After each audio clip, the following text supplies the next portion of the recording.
لمس شیطانی قسمت اول.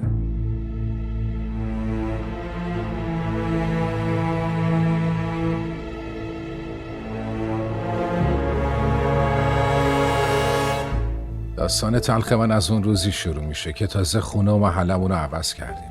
من این محل رو خوب نمیشناختم و مطمئن بودم تغییری که تو من ایجاد شده به خاطر این خونه و این محله است.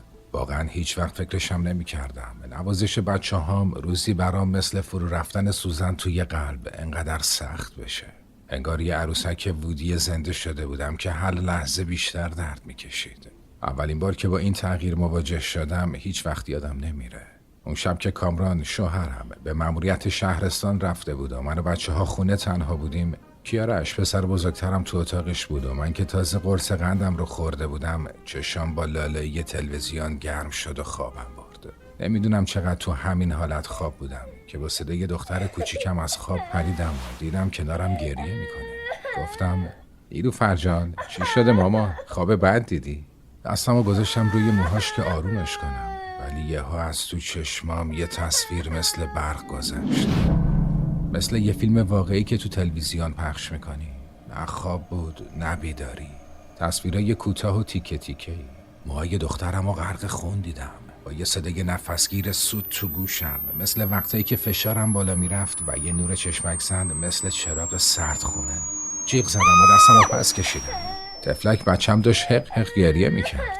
تو واقعیت هیچی نشده بود و خواب بد دیده بود، ولی اون تصویر لعنتی از کجا اومده بود؟ تندی بغلش کردم و دلداریش دادم و سرشو بوسیدم.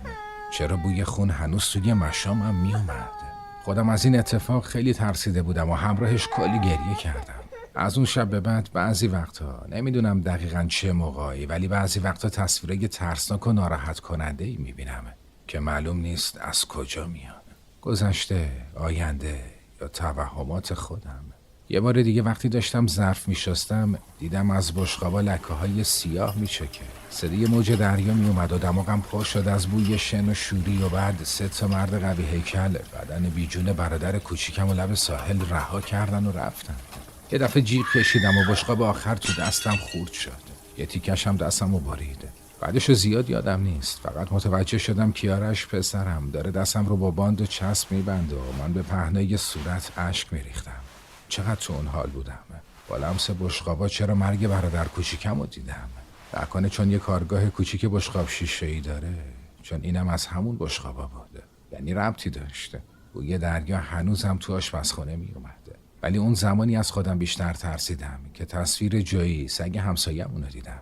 تو را پله ها که می اومدم بالا، خانم همسایه‌مون داشت با جویی میرفت پایین. تو همین چند روز این سگ از من خیلی خوشش اومده بود. دوید سمتم و دم تکون میداد. منم با لبخند داشتم نازش میکردم که یهو دماغم پر شده از بوی جوب آب و گل و لای. بعد تصویر همین خانم همسایه‌مون که داشت گریه میکرد و بعد تصویر جویی که تو راه آب سر کوچه گیر کرده بود و خفه شده بود. یهو دیدم پایین پله ها افتادم و جایی هی پارس میکنه و خانم همسایه بوده رفته بود آبغن درست کرده بود و آورده بود. آخه چرا اون تصویر رو دیدم؟ چرا؟ چقدر از حال رفته بودم؟ اگه به جایی 2 پله از 6 پله میافتادم چی؟ آبغن هنوز بوی گل میداد. امروز صبح وقتی کیارش برام تعریف کرد که جنازه جایی رو تو راه ها به سر کوچه پیدا کردن، بدنم یخ کرد. از شدت صدای سوت گوشام دیگه صدای کیارش رو نمیشنیده. چشمام از ترس حسابی باز شده بود و ناخودآگاه از چشمام اشک میومده. میدیدم لبای کیارش تکون میخوره و از حال نگرانش مشخص بود داره میگه مامان خوبی؟ مامان دوباره اونجوری شدی که؟ بعدم بچم پرید و منو گرفت. اگه نمیگرفت کف آشپزخونه ولو بودم و معلوم نبود سرم کجا میخورد. وای باورم نمیشد. تصویر جایی دقیقاً پیش اومده بود. یعنی چی؟ من تصویر نیلوفر و برادر کوچیکم رو هم دیدم. خدایا چی کار کنم؟ این چه بلایی بود؟ هی اشک میریختم و کیارش نمیدونست چطور آرومم کنه. تفلکی معلوم بود ترسیده. لبخند تلخی زدم و چشمای خیس از اشکم رو پاک کردم. کیارش هنوز کنارم نشسته بود و مدام میگفت مامان نفس عمیق بکش، درست میشه، نه ترسه. خب یه سگ دیگه میخرن. دستشو گرفتم. اون دستا یه جوون و محکم که همیشه منو یاد پدرش کامران مینداخت. همون لحظه بود که یهو صدا مثل قطار تو ایستگاه توی گوشم پیچید. همون سوت لعنتی، ولی این بار بلندتر از همیشه. جوری که حس کردم مغزم داره منفجر میشه. چشمامو بستم ولی فایده ای نداشته. اون تصویر مثل پتک خورد تو سرم. کیارش بوده، اما نه همینطور که روبروم نشسته بود. تن لاغرش روی زمین بود و با لباسای مدرسه‌اش که از خون سیاه خیس خورده بود. صورتش کبود شده بود و روی گلوی باریکش رد عمیق طناب بود. کنار بدنش یه سایه سیاه قد بلند و بی صورت وایساده بود و داشت با 2 دست بلند و استخونی زشتش به طناب دور گردن کیارش فشار می آورد. دماغم پر شد از بوی نمناک یک کلبه قدیمی. صدای خنده خشدار مثل کشیده شدن آهن روی فلز از سایه بلند شد و من جیغ کشیدم. دست کیارش رو ول کردم و خودم رو عقب‌تر کشیدم. نفسم بالا نمی اومد. انگار یه مشت سنگین کوبیده بودن تو قفسه سینه‌ام.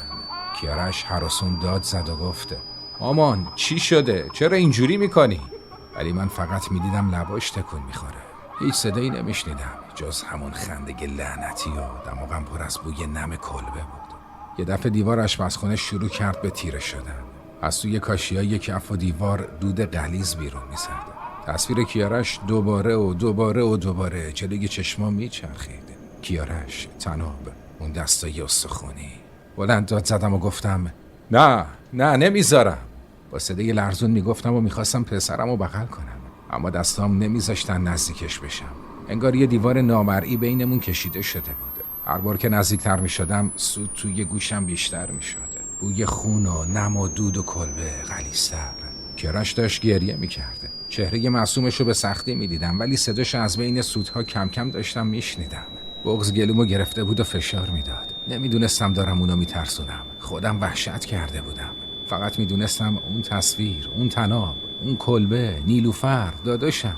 اگه مثل تصویر جویی سگ همسایه‌مون همه اون تصویرها قراره که اتفاق بیفتن چی؟ اون شب تا صبح خواب به چشمام نیومد. کیارش، طفلی پسرم، بالاخره بعد اینکه خیالش راحت شد که حالم خوبه رفت تو اتاقش خوابید. ولی من روی مبل با پتوی نیمه خیس از اشکام کس کرده بودم. هر بار پلکام سنگین میشد از ترس یه تصویر دیگه دوباره از خواب میپریدم.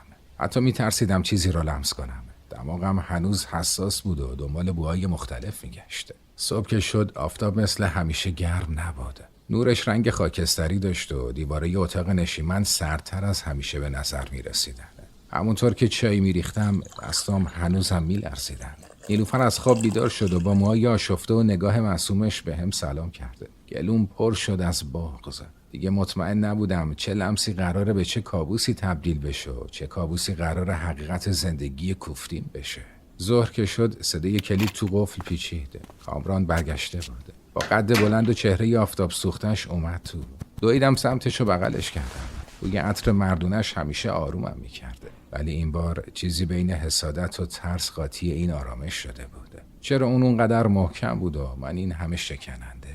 چرا اون این همه بیخبر بود و من این همه آشفته؟ بعد ناهار وقتی بچه‌ها سرگرم کارشون بودن صداشو پایین آورد و گفت چته نازی؟ رنگت مثل گچ سفید شده.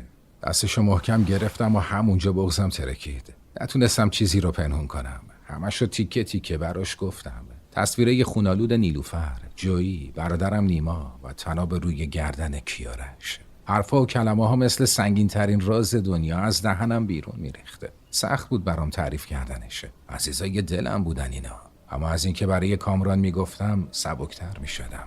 همسرم واقعا مرد منطقی و زحمتکش و خانواده دوستی بود. ولی آخه دیدن این تصاویر که منطقی نبودن. شاید اصلا همش توهم و خیال باشن. تو دلم بین انتظار داشتن و نداشتن، حق دادن و ندادن بهش که باورم میکنه یا نه گیر بودم که یهو گفته از وقتی اومدیم این خونه شروع شد نه؟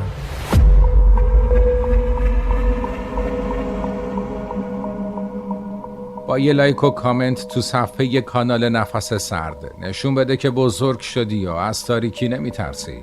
و اگه الان نیمه شبه و این داستان رو میشنوی شاید اتفاقایی برات بیافته که ترس رو بیشتر حس کنی.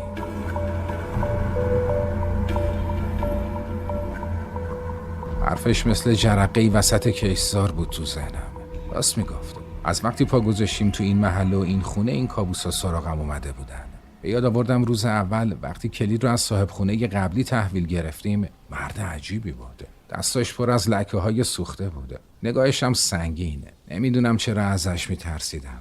گفتم آره عزیزم، از همون شب اول من دلم با اینجا نبوده. انگار دیواراش آلوده است. با هر چی شستم تمیز نشده. نگاه کن چه چرک مرده است. آدم تو حموم خوفش میگیره. بوی خون و کلبه و دریا همش از همینجاست. باید خونه رو عوض کنیم. باید بریم. یه لحظه انگار زیادی خرافاتی شده بودم. اخمای کامران رفت و همو گفته یعنی تقصیر دیوار و حمومه؟ مگه میشه دیوار باعث این چیزا بشن آخه؟ نازی چی میگی؟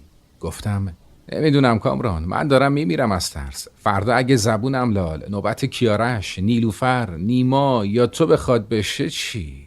یهو صدای خنده عجیبی از اتاق نیلوفر اومد و قلبم فرو ریخت. با عجله رفتم سمت اتاقش. نشسته بود و فقط داشت با عروسکاش بازی میکرده. اما من بوی خون تازه رو حس میکردم.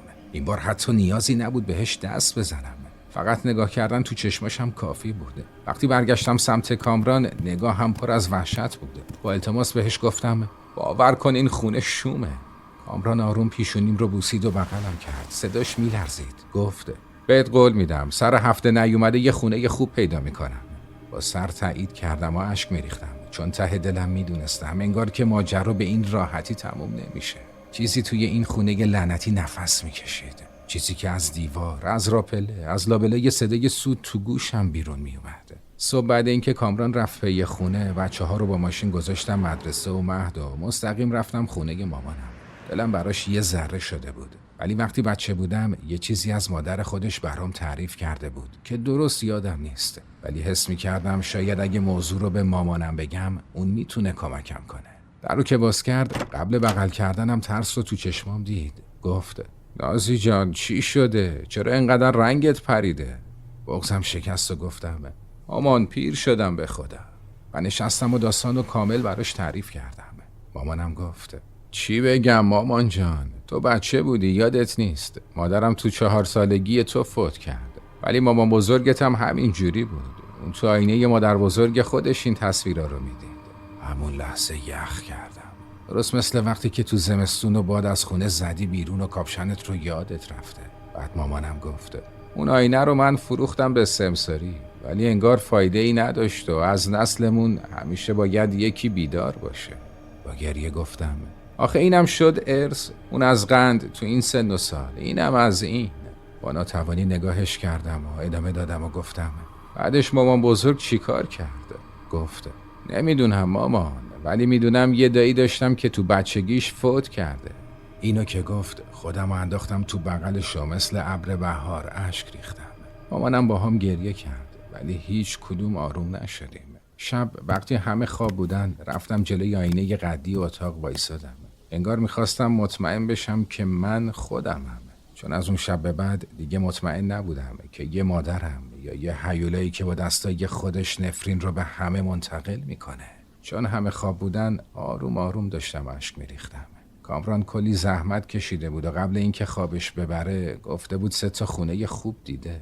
همچین با ذوق تعریف کرده بود که دلم نیومد بگم مامانم چی گفته. به چهره معصوم و خسته و مردونش وقتی خواب بود نگاه کردم و تو ذهنم با بغض انگار بهش اعتراف کردم و گفتم کامران خونه چیه؟ مشکل خود منم. تنها تو پذیرایی نشسته بودم و به در و دیوار خونه نگاه میکردم و گریه میکردم. اون شبم خونه عجیبتر از همیشه بود. سکوتش مثل حفره عمیق توی دلم رو خالی میکرده. از عصرم حس میکردم بوی سوختگی توی هواست، نه مثل بوی غذا، بیشتر شبیه به بوی موی کس خورده. رفتم آشپزخونه، یه لیوان آب ریختم، ولی دستم میلرزید و یه مقدار از آب پاشید روی زمین. اومدم آبو خوش کنم که همون موقع باز اون صدای سوت لعنتی شروع شد. یهو دیوار روبرو سیاه شد، نه مثل سایه، انگار چیزی پشتش نفس میکشید. کف آشپزخونه ترک برداشته، از بین ترک ها بخار داغ بلند میشد. با وحشت عقب کشیدم. اون بخار آروم آروم شکل گرفته. اول دستا، بلند و استخونی، بعد قفسه سینه سیاه رنگ که انگار لابلاش پر از شعله های بزرگ سرخ بود. چهره ای نداشته، فقط یه دهن بی انتها باز شد و صداش تو تموم تنم پیچید. گفت نازی، نوه ماه منیر، بالاخره رسیدم. آهام یخ کرده بود. دلم میخواست جیغ بزنم، اما صدام خشک شده بود و اشکام همین جوری میریخت. فقط با حق حق تونستم بگم تو کی هستی؟ با یه خنده خشدار که مثل کشیده شدن تیغ روی استخون بود گفت: غریبه نیستم. تو ریشه خون منی. قرنهاست که با دستای شما به دنیا چشم دوختم. مادرت ندیده، ولی مادر بزرگت و قبلتر از اونا حالا تو. نفسم بند اومده بود. یه لحظه ناخودآگاه خواستم بدوم سمت اتاقمون تو راه رو، اما سایه ها کش اومدن جلو، مثل اینکه دیوارای خونه رو قورت بده و دور کنه. گفته: راه فراری نیست. وقت انتخابه. تو لمس میکنی، چون من تو وجودت خونه دارم. درد عزیزاتو میبینی، چون خون شما از ازل برای من پیمان بسته. بعد یه مکس کوتاه کرد و صداش عمیق‌تر شده، طوری که صداشو واقعا از درونم میشنیدم. گفته: فقط یه راه داری نازی. خودتو باید بدی به من. زانوام میلرزیدن. تو ذهنم تصویر کیارش با طناب دور گردنش اومده. همین موجود شیطانی بود که طناب رو دور گردن پسرم کشیده بوده. تصویر برادرم لب ساحل، تصویر نیلوفر با موهای خونالودش. بغزم ترکید و گفتم: هرگز، من بچه‌هامو تنها نمیذارم. از این خونه برو. جلوی چشمام دیوار اتاق نیلوفر منفجر شد و صدای جیغش بلند شد. قلبم پاره شد. دویدم. در رو که باز کردم همون سایه توی اتاق بود. روی تخت دستای استخونیش رو روی سر کوچیک نیلوفر گذاشته بود و بچم چشماش از وحشت داشت از کاسه بیرون میزد. عروسکش توی دستاش میلرزید و خودش رو خیس کرده بود. گفت: این بار نوبت انتخاب تو نیست نازی. من انتخاب میکنم. هرچی که بخوام و بهم ندی خودم از خونوادت میگیرم. دویدم سمت تخت، ولی انگار اتاق 1000 بار بزرگتر شده بود. هرچی میدویدم نمیرسیدم. بوی خون و دود همه جا رو پر کرده بود. جیغ زدم و گفتم: نیلوفر مامان، فرار کن، بیا اینجا.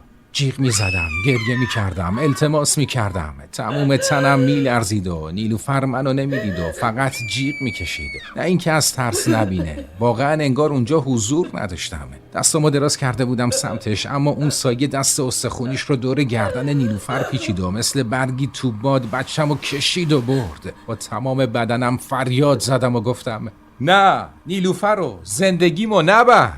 طفلکم از تخت کنده شد و مثل اینکه هوا به بلعتش، پاهاش میلرزیدن. دستاش دنبال عروسکش میگشت. ناخوناش انگار هوا رو میخراشیدن. چشمام تار شد و افتادم زمین. حس کردم دارم له میشم. آخرین تصویری که دیدم چشمای دخترم بود، پر از ترس و اشک، پر از التماس و خون. بعد انگار یه باد سرد همه چی رو خاموش کرده. نیلوفر مثل یه ماهی از دستای خونمون سر خورد و اتاق به آنی خالی شد. فقط من بودم مستاصل روی زمین، با بوی نم و دود که تو سرم پر بود. دیگه سایه ای نبود، فقط صدای خندش تو دیوارا. یه صدا از تو سرم گفته: این تازه شروعشه.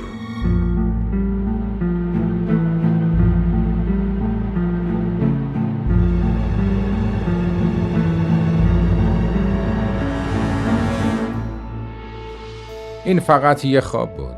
شاید خواب دوستت، یا یه خاطره فراموش شده از همسایه قدیمیت، یا یه حسی که خیلی وقت باهاته، ولی تو فقط ازش فرار میکنی.